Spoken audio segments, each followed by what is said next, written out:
Somebody made a comment where they wanted me to show the cat less, but I don't have a choice in this. I'm not talking about you.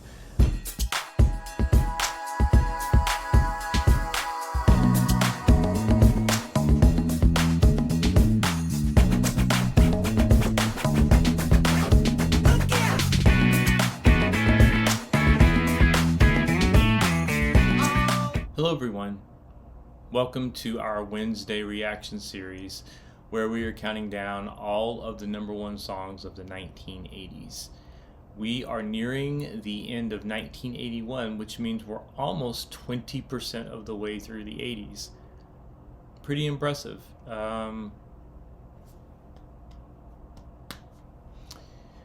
This week we'll be looking at our second offering from Christopher Cross. This is the second time that he hit number one in the 80s.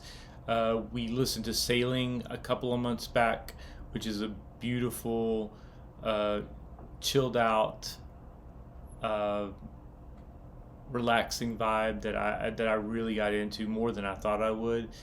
And then, and now of course we'll be looking at Arthur's Theme. This song was number one for 3 weeks around the end of 1981, around October, November. Do I have that right? Actually, in October. So yeah, actually in October of 1981. There's only 2 more songs that hit number one inside of the year of 1981. So we're closing in on the end, but this was still all in October for 3 weeks. Arthur was a comedy film that was a big hit back in 1981. I remember that it starred Dudley Moore, and I remember he played a drunk in the movie. Not a movie you could as easily market nowadays because it did basically take him as a comic character who was basically a lush, and so anyway, the movie being what it is, you wouldn't necessarily think that the theme to the movie would be quite so sweet and touching, but I think that it does underline the more heartstring pulling motifs and themes of the movie as opposed to accentuating the goofy parts. But I'm more familiar with this song than I was with Sailing when I listened to it, and I already, I remember enough about this song to know that it's a beautifully melodic song, also very kind of chill and wistful in its approach.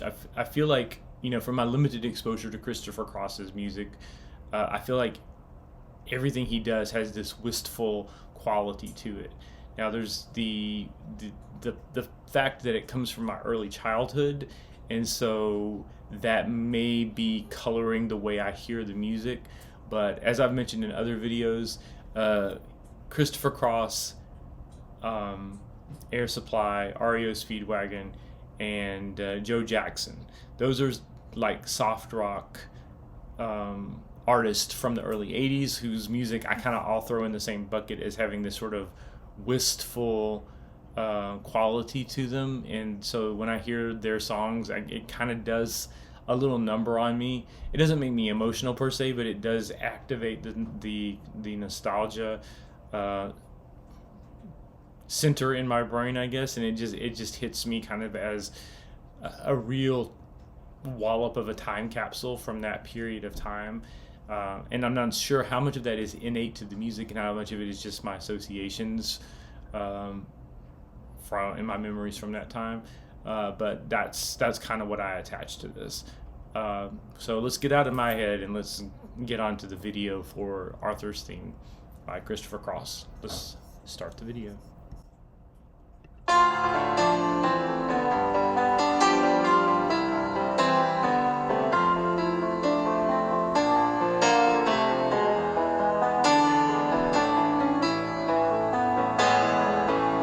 Once in your life you find her, someone who turns your heart around, and next thing you know, you're closing down the town. Wake up and it's too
chorus is just about perfect. He, and by he, I mean Christopher Cross. Christopher Cross has such a laid-back, soft jazz feel and approach in his songs. It's just hard not to kind of feel warm and fuzzy. And the sax solo was about as 80s as it could possibly get. And there's a progression in there, a melodic progression in there that reminds me of. And if you saw me looking at my phone, I was looking it up just to do a little fact check, and it was, guess what, an Air Supply song. There's a piece there that sounds like "Even the Nights Are Better," which is another song which I think is either late 70s but probably early 80s also.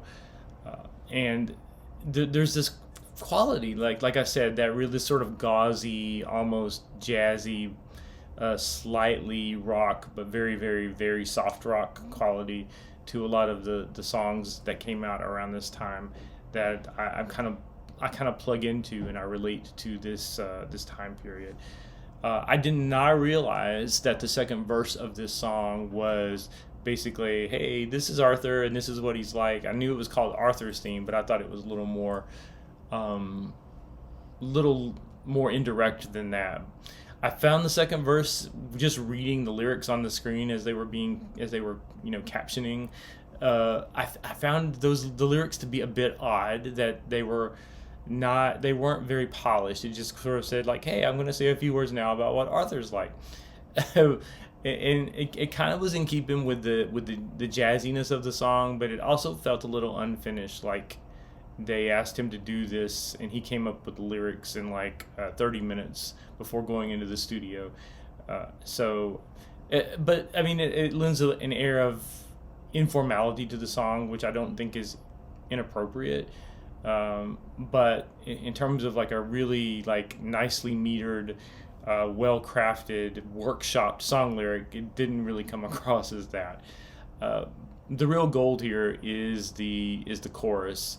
The whole caught between the moon and New York City, just a classic line. Any song that was fortunate enough to have that in its chorus is probably going to be a hit regardless.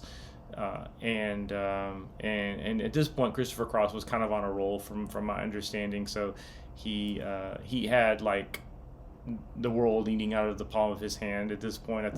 I want to say this was, I don't know if this was the song where he swept the Grammys or if it was the year before this, but he definitely had people's attention at this point.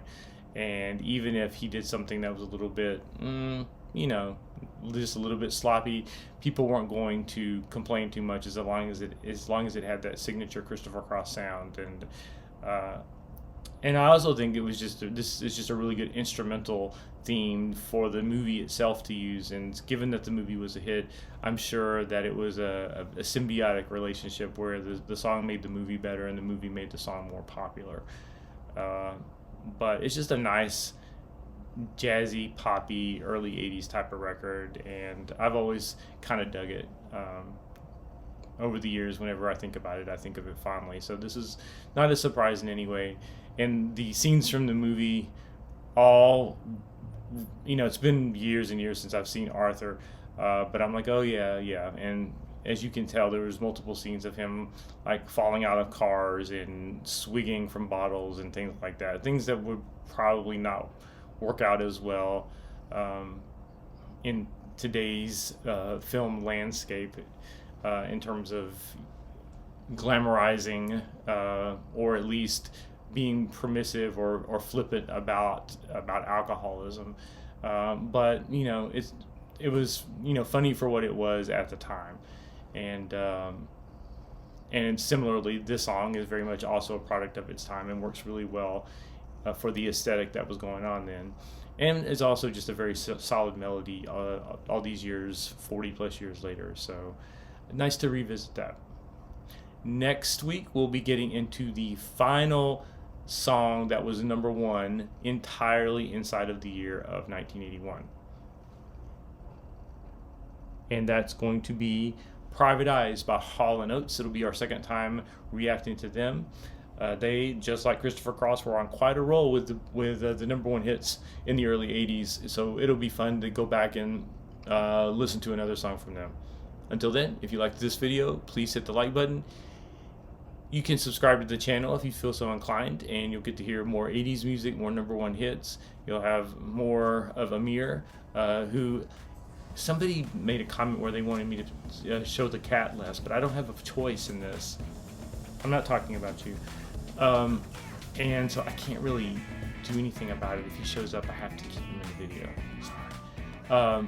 Subscribe to the channel, and please make music better.